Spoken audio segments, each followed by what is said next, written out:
Hi, I'm Drew Petrie from the North Melbourne Football Club, and here are my top 10 key defenders from the past 25 years. Gives it, Petrie sends it high, it's high, it's a goal from the pocket! At number 10, got Luke Mcpharlin, which may be a bit of a surprise to some people, but I highly respect him and highly regard him as a defender, and he's certainly terrorised me a lot over the last few years. And every time we come up and play against Fremantle, I know I'm in for a tough day. Just his athletic ability, his pace and his agility to spoil a marking contest. He's got good strength as well, and offensively he runs off and gets used on the way out. So he's a guy that just won't stay inside 50 and defend from there, but he'll also get up the ground and make you chase him out outside 50 as well. This is it, last roll of the dice. Fremantle was forward. That is the back of the year! Revolt. Good tackle. Oh, brilliantly done by Mcpharlin. It's to the pack. Mcpharlin! Great mark. Number 9, Mick Martin. He was one of the old school big bulls at full back, and he certainly had some great tussles against players like Tony Lockett, Gary Ablett. There's plenty of good clips of those two going at it, and I think he put a lot of fear into the forwards' mind back when you could get away with clipping a bloke over the back of the ears, and the good body spoils and chopping the arms and all that sort of stuff. Mick was one of the best at it, and that's why he got to play 300 games. Martin's there. And still he goes. Magical Mick. Stand out of his road, folks. They can't bring him down. It's all going for the Bullies now. The kick by Johnson, marked by Martin, plays on. Confronted by Hudson. Just shrugged the tackle. See you later, Paul Hudson, says Mickey Martin. And down the ground he goes. Wonderful chase by Pickett, and then steaming through his Mickey Martin. Oh, that is terrific stuff. Yeah, Brian Lake, number 8. What makes him, I suppose, one of the new age full-backs was the ability to mark the ball in a contest as well. Not only did he try and beat his opponent by spoiling it, but he would be very offensive-minded and try and mark the footy. So sometimes when the ball was coming inside 50, you'd almost be worried about him marking it, because a lot of the time probably defence wasn't his first thought. It was, right, I can mark it and start to rebound and set up an attack for the Bulldogs and now for Hawthorn. So that's why I put him in number 8. Kicking it wide, Stanton down, but he's too good, this bloke. Hands on! Hunter running, kicking long, target deep, Stenglein and Chick. Harris with the volleyball spike to centre half back.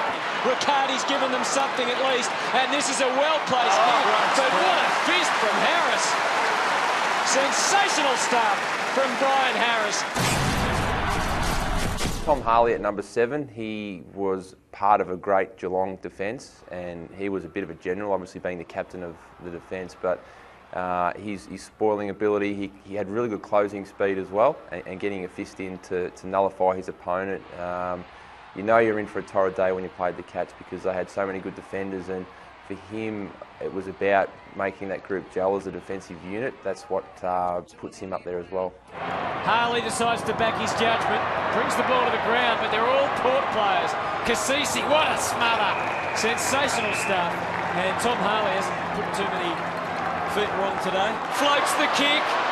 O'Keefe, and again, Tom Hollie this time. Tom Hollie, he's moulded that back line, and they have become a different team. Glenn Jakovich at number 6. Any player who can keep Wayne Carey quiet on a football field deserves to be in the top 10. His strength, but also his endurance to run all over the ground, because when he had a good tussle against Carey, Duck wouldn't stay inside 50, he'd move up the ground a lot, and Jakovich had the ability to go with him. So he was certainly very strong in one-on-one contests, but moved around the ground really well also. It's not going to make the distance. Oh, what a great mark for Jakovich! Still with Harvey, centering kick. Brilliantly done by Jakovich. It was Carey's all the way. White from behind. Oh, what a mark! Over the top. A return to the old days for Glenn Jakovich. Number 5, I've got Harry Taylor. Again, he's played on myself a lot of times, and he's one of those marking defenders, very offensive-minded, I can think back to many a game last season where he would take, half a dozen to 10 marks a game, really set up Geelong's attack from their defence, and he doesn't give you an inch. He's got good pace all over the ground, uses the ball really well, which is what a lot of defenders are becoming good at these days. Oh, big leap down there, Taylor. Another is from Adelboy. Love that one. Floats it wide. Williams runs off. Harry Taylor caught. Got him. Chase.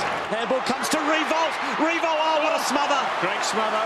Fantastic smother by Harry Taylor. Well, that is match-saving stuff. Darren Glass is number 4 for me. He's just longevity in the game, which I regard pretty highly, and he still shuts down key defenders by smart use of his body. Anytime you come up against him, he's not the tallest defender I come up against, or players will over their time, but his positioning with his body, he's got really good core strength, and he's able to push players under the footy, off the line of the ball. Because he lacks a little bit of height, he probably relies on some defensive smarts, and that's why I've got him in my top 10. Oh, Glass this time over the top, takes a specky. Maha should finish here. He handballs over the top, and Hislop, the kick smothered. Kane Corns, Justin Westhoff. Oh, big in his shoulder by Glass. Justin Fletcher, number 3 for me. I was an Essendon supporter as a kid, and I can still remember him playing in the '93 grand final and just getting those long arms in to spoil the footy away, and sort of followed his career all the way through, and I've been lucky to play against him a lot of times. And again, just those long arms, we all know about him. His marking ability, his kicking ability on the rebound, he's got great pace, plays on the big full forwards, but plays on the small guys as well. So anybody who can do that and play for as long as he has deserves to be 3. Kick in behind the defence, taken by Scarlett. Can he outrun Fletcher? No, sirree! Campbell looking, wanting a... No, Fletcher belts it away from James. Knights. Gee, Fletcher was quick onto him. Back to James.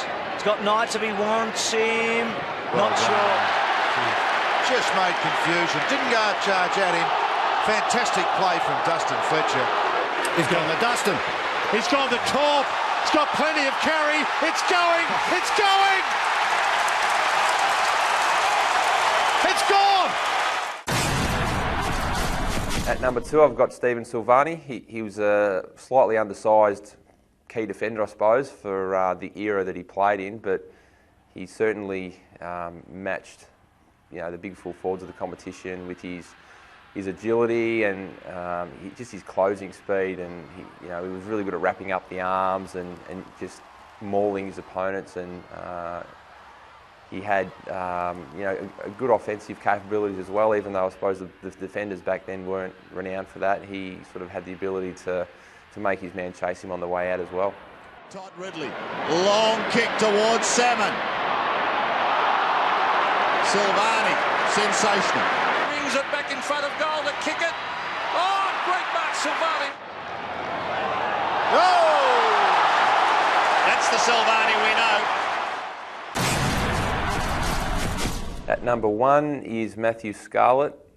Having played against Matthew a lot of times, when you're out on a lead, you think you've got all the space in the world, you think you've got him covered, but he just gets an arm in.